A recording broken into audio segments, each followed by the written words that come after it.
When students come into our classroom, we know that they're not just bringing in a backpack, pencils, and a notebook. They're also bringing in less tangible items, like deep-seated cultures and beliefs that they have grown up with, some positive and some negative. The right book in the hands of the right child may serve to help our new generation see people as just that, people. That includes people with disabilities, of a different color, of a different socioeconomic background, religious background. The list goes on. These books, known as multicultural books, could help our students combat ignorance and stereotyping, teach understanding and tolerance, and help them grow into the global citizens we'd like them to become. Multicultural books are any book that offers a positive, authentic interaction with a cultural group, with that culture being everything from an African American community to a visually impaired community to traipsing through the hills of a small Malawian fishing village. Today, however, we'd like to focus on several books dedicated to the Latino experience, and then look at books geared towards the African American experience during the days of slavery, and also go over some multicultural activities that could easily be incorporated into several subject areas. For each book, we will go over how to incorporate the book into your lessons, the standards it covers, and why we chose the book in the first place. First, let's look at the Latino experience through literature. For younger students, think kindergarten and first grade, we'll start with Samantha Vamos's book, The Cazuela That the Farm Maiden Stirred. This book gives each word that is going into the cazuela, or cooking pot, in Spanish and then English, and also helps young students work on sequencing of events as the main character and her helpers slowly add more and more ingredients, in the correct order of course, to the cazuela. For young readers, this is a great way to not only teach them sequencing, but it presents a positive Latino protagonist, and also provides students with a Spanish dictionary and recipe for arroz con leche, or rice pudding in the back, giving them a positive taste, so to speak, of Latino culture.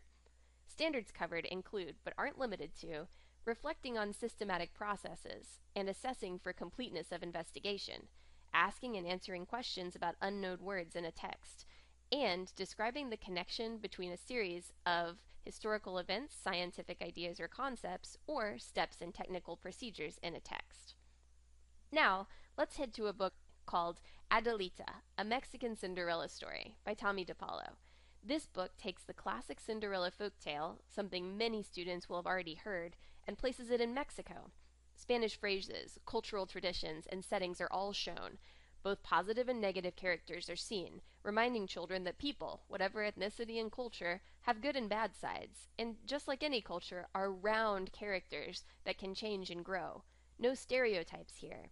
Because many of the students will already know the story, the retelling will allow them to focus on the cultural events, as well as the literary ones. Standards covered include recounting stories including fables and folk tales from diverse cultures and determining their central message, lesson, or moral, and describing how characters in a story respond to major events and challenges. To combine social studies and English class, it could be interesting for students to look at African American culture during the time of slavery. Let's examine two books that will help students get a better grasp on what it was like as an African American during this time. First, Philip Reed Saves the Statue of Freedom by Walton and Lapham is the true story of plantation slave Philip Reed, who was recruited by tradesmen and finally the U.S. government to leave his plantation life and work on crafting and maintaining a sculpture known as the Freedom Sculpture. Yet even though his work was invaluable, Reed was still a slave, still owned, and was only paid on his day off, Sunday, and then just a dime. This book could be used with 4th through 8th grade students. It shows how African Americans accomplished very important tasks, but they were still slaves. Many slaves participated in building Washington, D.C. One could use this book when talking about slavery and the Emancipation Proclamation. In the epilogue, the Emancipation Proclamation is discussed, along with a short biography of Reed. Finally, let's look at Sugar by Jewel Parker Rhodes. This book is told from the first-person perspective of 10-year-old Sugar, who lives and works on a sugarcane plantation shortly after emancipation. Even though slavery has ended, Sugar and her foster family still live in slave shacks, and they now get paid a small wage for their work. Sugar makes friends early in the book with the plantation owner's son, Billy. At first, Billy is racist, but then as he gets to know Sugar, his attitude changes. Also, Chinese workers come to help on the plantation, and even though there is conflict at first with different races, they all overcome their stereotypes and find a way to live together. Spanning social studies and English language arts standards, and also showing children that if they have negative feelings about another race, they too can change, are several reasons Sugar is a standout multicultural read. It is also a Jane Addams Children's Book Award winner, a 2013 Junior Library Guild selection, and won a 2013 Audie, an award for Best Audiobook. Standards covered by these two books include, but aren't limited to, students interacting effectively and working cooperatively with the many ethnic and cultural groups of our nation and world, students understanding, analyzing, and interpreting historical events, conditions, trends, and issues to develop historical perspective, students describing cultural elements, students determining central ideas or themes of a text, students considering diverse and global perspectives when drawing conclusions, and finally, responding to literature and creative expressions of ideas in various formats and genres. But why stop with these standards in these books? There's so many activities to immerse and engage your students in different cultures. Try out some of the following. You could hire a professional storyteller to come to your classroom or library. You could bring in someone from a different culture and have students practice their interviewing skills. They'll gain cultural knowledge and also begin to learn the proper way to ask meaningful questions. You could host a multicultural food fair in your classroom. You could create a picture book that represents the culture your class is currently studying. Or let's go on a journey. Students could make pamphlets or brochures that represent different countries they're studying. Sidewalk poetry. Students could create haiku, free verse, or any type of poem to demonstrate knowledge of other cultures.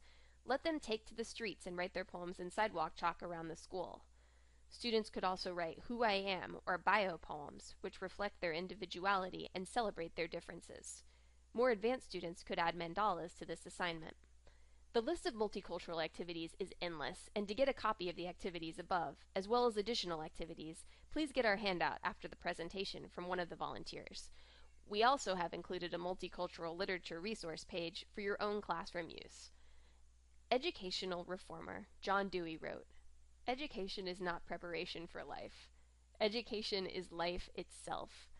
As we work with young children, the importance of sharing and teaching multicultural literature is not just about what goes on inside our classroom, but what goes on when our students leave our doors and go out into the world with a larger, wiser, more accepting, global perspective.